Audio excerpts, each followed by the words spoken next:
El país cada vez está peor y nomás no estamos reaccionando. El escenario donde la economía mexicana se termina de destruir con déficit fiscal, deudas impagables, inflación y baja recaudación está cada vez más cercano y los gobernantes no hacen nada para detenerlo, sino al contrario, están haciendo cada vez más lo que es necesario para que eso ocurra. Las relaciones con Estados Unidos y Canadá están en su punto más álgido en muchísimos años porque decidieron romper los convenios firmados en el Tratado de Libre Comercio. Y eso que nuestra economía, o al menos una gran parte de ella, está fundamentada en el comercio con esos dos países.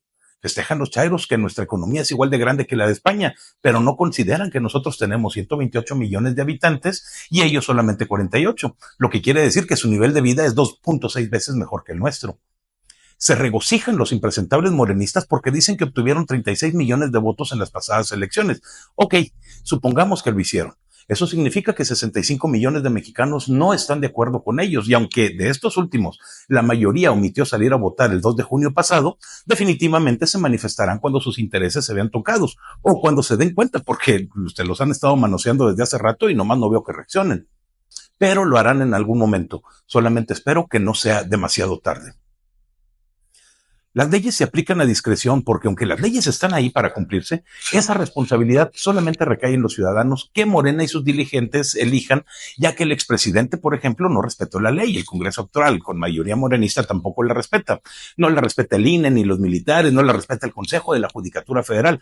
Lo que estamos presenciando es la destrucción del orden constitucional para ser sometidos a la voluntad de unos cuantos ciudadanos que se dicen respaldados por un pueblo que a todas luces es ignorante de que están causando su propia desgracia.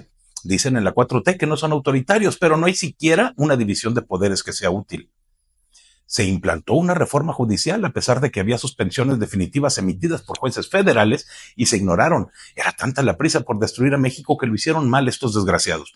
No es posible que a estas alturas haya un panel de expertos, ninguno de ellos diputados, sino asesores de esos diputados que están discutiendo cómo arreglar su relajito, mientras que Ricardo Monreal afirma que eso será corregido en las leyes secundarias, que por cierto ya anunciaron van a ser aprobadas en cuestión de horas y sin análisis, como todo lo que hacen estos necios. Tampoco habrá debate. Pues, ¿para qué? Sus resultados han sido tan buenos, ¿verdad?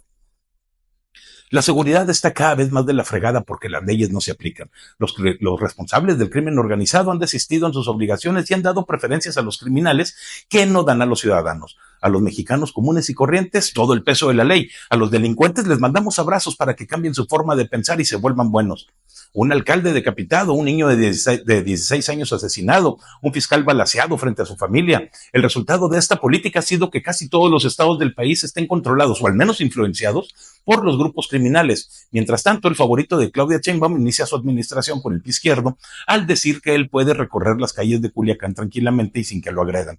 Y pues claro que lo puede hacer. Iba rodeado de marinos, policías armados, militares que lo cuidaban. Así hasta yo camino tranquilamente. Y ahí es donde está el secreto. Él se sentía protegido porque iba rodeado de personas armadas. Creo que todos estaremos de acuerdo en que no todos podemos tener una escolta todo el tiempo, pero sí podemos estar armados. Sin embargo, estos inútiles han modificado las leyes para hacer más difícil que los buenos ciudadanos podamos poseer armas para defendernos en caso de que algo ocurra. Y no entiendo por qué. Digo, si los delincuentes vienen armados porque precisamente son delincuentes y rompen la ley y no se les hace nada, ¿por qué se impide que los buenos nos defendamos en igualdad de circunstancias? Yo me sentiría más seguro si pudiera poseer y portar armas para defensa personal después de aprobar los cursos y exámenes necesarios para hacerlo de manera correcta. ¿No te gusta que la gente esté armada? Lamento decirte que los delincuentes ya están armados. Solamente los buenos no lo estamos. La economía del país está en picada y se nota más ahora que ya casi se concluyen las grandes obras, que no son otra cosa más que elefantes blancos en el sur del país. La inversión del gobierno, de la que seguimos dependiendo como si el gobierno fuera un buen administrador de bienes y servicios, disminuye, lo que demuestra que el gobierno ya no tiene dinero para invertir y seguir haciendo una ficción del desarrollo y crecimiento económico, ni siquiera en la zona sur del país. Bueno, el déficit provocado por la pasada administración acabó con toda posibilidad de al menos una estabilidad ficticia, pero los gobernantes se encuentran en una borrachera de poder y no dejarán de gastar dinero que no tienen y que no somos capaces de generar. Con Morena en el gobierno, la educación ha muerto en el país para dar paso al adoctrinamiento de las masas. Nace la ignorancia, la inteligencia de los ciudadanos ha disminuido. Esta es la primera generación en la historia que es más burra que la generación anterior. Y lo hemos logrado nosotros solitos, al no dar cabida a las ciencias, pero sí a las ideologías estúpidas que dan lugar preferencial al fanatismo insulso carente de valores, como ética, civismo, respeto al prójimo. Exactamente lo que dicen promover y en contra de las leyes del país. El fracaso en todas las obras nuevas del gobierno morenista es evidente y las leyes especifican que si no hay posibilidad de éxito, los proyectos no deben realizarse. Pero ahora tenemos una megafarmacia que atiende a 6 pacientes al día en promedio, un Tren Maya que no trae turismo y menos ayuda a la población a desplazarse porque resulta muy caro y tardado. Tenemos una refinería que no refina y que cuando lo haga lo más probable es que ni siquiera tengamos petróleo para refinar, porque cada vez Pemex produce menos y aunque lo hubiera, nos resultaría carísimo porque perdemos $32 por barril refinado. No tenemos un sistema de salud bien establecido y 50 millones de mexicanos deben asistir a médicos particulares a pesar de pagar impuestos. Tenemos una empresa como Litiomex que no sirve porque no ha extraído un solo gramo de este material. Tenemos una aerolínea que requiere dinero de nuestros impuestos para mantenerse y un INSABI que solamente sirvió para robarse 2.500 millones de pesos del erario. Todas estas obras fueron un fracaso. Pero en la Cámara de Diputados, Dolores Padierna grita ferozmente que el tiempo de la oposición ya concluyó y que son ellos quienes gobiernan ahora. Sí, Dolores Padierna, la esposa de René Bejarano, aquel insigne ciudadano mexicano que vendía caca en la leche barata que distribuía entre la población y que también fue captado recibiendo dinero en efectivo para Andrés Manuel López Obrador cuando estaba a cargo de la Ciudad de México. Todos ellos, actos que merecen prisión, pero como no hay leyes, pues no. Sin embargo, hay buena onditas que insisten que tenemos que ver el bien superior, que tenemos que actuar con más serenidad, como Denise Merker, que aseguró que tenemos que hacer algo más que una pataleta.